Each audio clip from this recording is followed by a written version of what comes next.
What's going on, guys? Keegan here from Punisher's Paintball. I'm here with Doug behind the camera, per semi-usual. What up? Today, we're going to be filming kind of a unique video. We're going to be putting the Planet Eclipse PALS loader to its limit, seeing how fast this thing will actually feed your marker. So, if you guys do enjoy, make sure to follow us on all social media and subscribe to the channel, as well as if you're interested in either the Ether 2, the EMEC, both are usable with the PALS loader, or the PALS loader. You can find them in the description below, and we'll see you after the intro.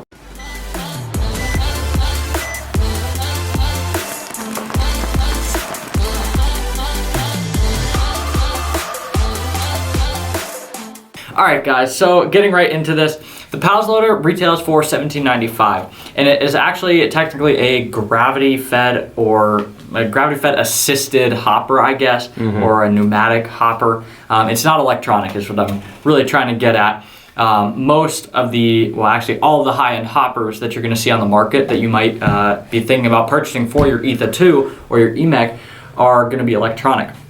Now, electronic hoppers are really starting price range is $60 for the bottom of the barrel, complete. Like they're still going to work, but they're not going to be anywhere near as good as something like the Spire 4, which is going to be $235 for the black version of it. So the PALS loader coming in at $17.95 is extremely cheap for really any hopper. So let me kind of get into how the PALS loader works and really what makes it such a unique hopper. So getting right into it, the Ether 2 and the EMEC both are PALS compatible guns. I don't believe that any others are, but the little kind of unique thing with them is that both of them have that little red tab there that's going to be coming in and out of the gun. What this does is whenever you have pressure going through your gun, every time you fire and the bolt goes forward, it releases a little bit of air and pushes up this little tab. And you may be thinking, what's the point of that? It doesn't really do much. It's not going to affect anything that much. However, with the specific PALS loader, you can get it in a 100 round or a 200 round. The little tab on the marker actually presses in this blue tab on the loader. And what that is going to do is it's actually going to lift up a little section inside the hopper there. And I'll hand that to Doug so he can show you. So that's actually going to lift up a little tab, other side.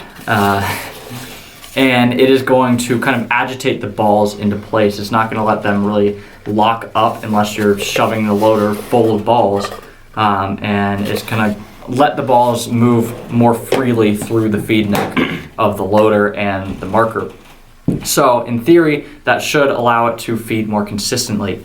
Now what Doug and I were kind of interested to try, and one of you guys actually left this comment down below, and as always, like now, if you guys have any video ideas that you want to see and we like the idea of it, leave the comment down below. That's exactly what this is. I saw the comment and I texted Doug and I was like, let's do it. So what we wanted to do was kind of test the limits of the loader and actually see how quickly we can get it to feed. We're going to do a test and see how fast we can get it to consistently feed, and then we're also just going to try to go for just a kind of overall limit. So we're going to go outside, kind of strap this thing up, and actually get into the shooting portion of this video. Alright guys, so we're outside now, have the PALS loader on the Ether 2.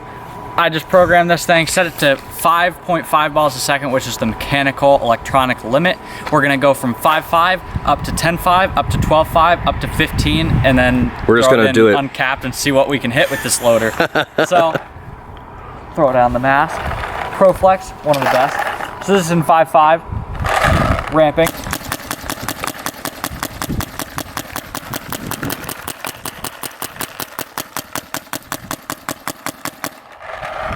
As you can see, 5.5, not an issue with the PALS loader. No problem. Honestly, I'd probably say go with this over an electronic hopper if you're wanting to play mech. Yeah, dude. All right, guys, PALS loader once again. Ether 2 just changed this thing into 10.5, which is tournament limit for electronical. So let's see if this thing keeps up. Using this in the NXL.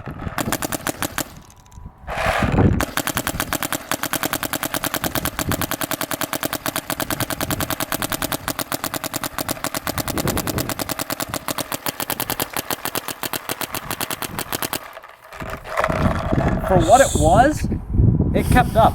Literally just one little agitation at the beginning to get it going, and yeah, all the balls, I just had too many in at one time, and they were stacking up, wasn't allowing the PAL feature to actually work, so it actually kept up with 10.5 almost perfectly, which is impressive. For how much? How much does this cost? $17.95 for this bad boy, so cheaper than any other electronic hopper. Well, I guess not an electronic hopper, so cheaper than any electronic hopper. How about any assisted feed hopper? Yeah.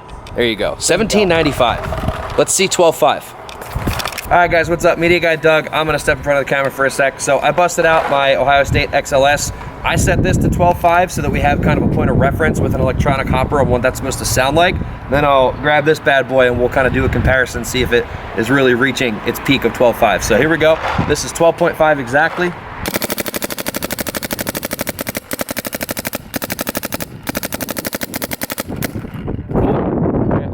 Off real quick, set her down. There we go.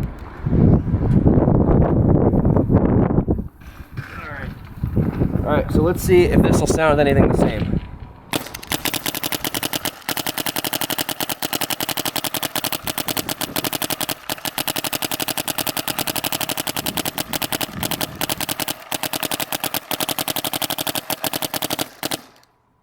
Honestly, a few sputters, but that's kept up. A couple sputters, but I think it got there and it sustained for the most part. I might even say maybe it was 12 instead of 12.5, like consistently if we're going for the average. But this thing just ripped. This PALS loader, $17.95, just ripped 12 balls a second.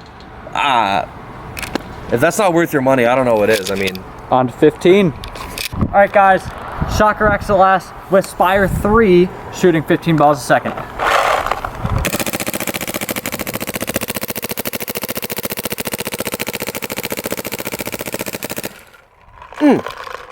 Boom. All right, next up. My gats shoot lasers. Debatable. I can't hit a guy on a run. I have video footage of that happening. Hey, is Danny with you?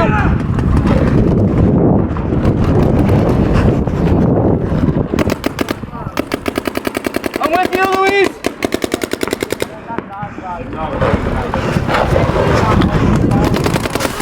Hey, D3! Kill D3! Ether 2, PALS loader. Let's see it. Big ol' shake.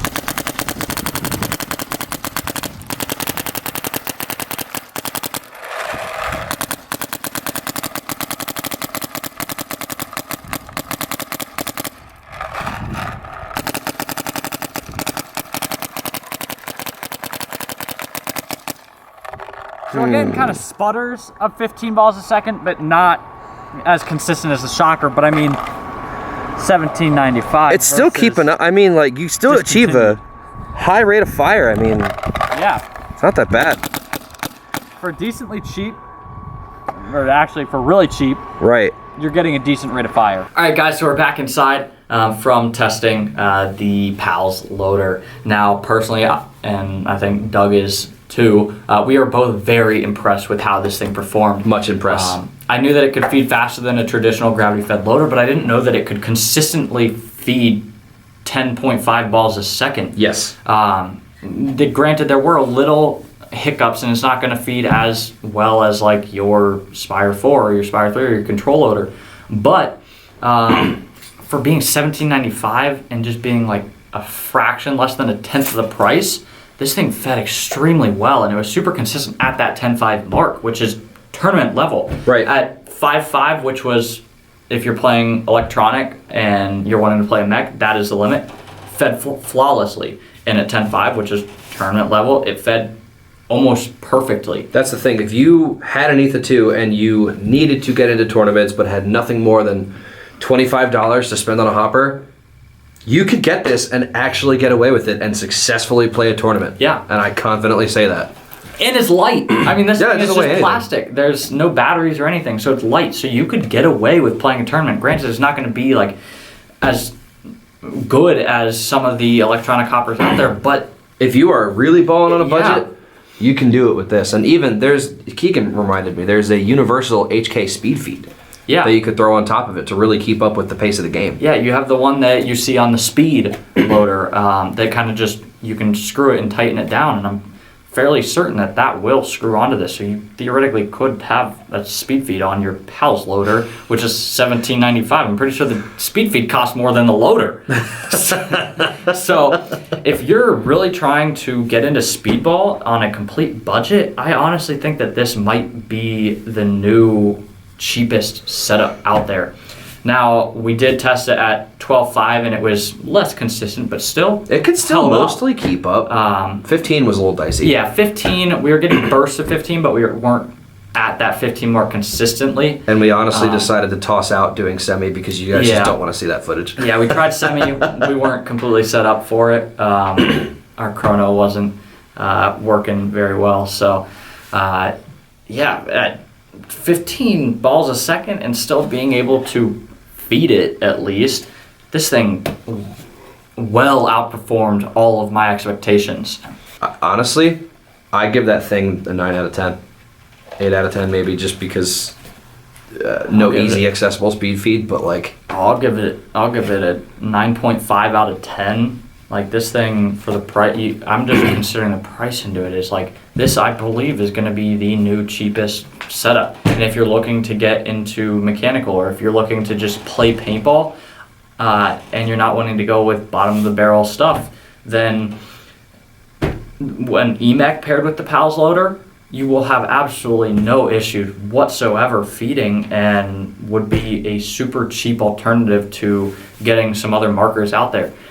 Punisher's Paintball out here really just trying to save you guys, you know? Exactly.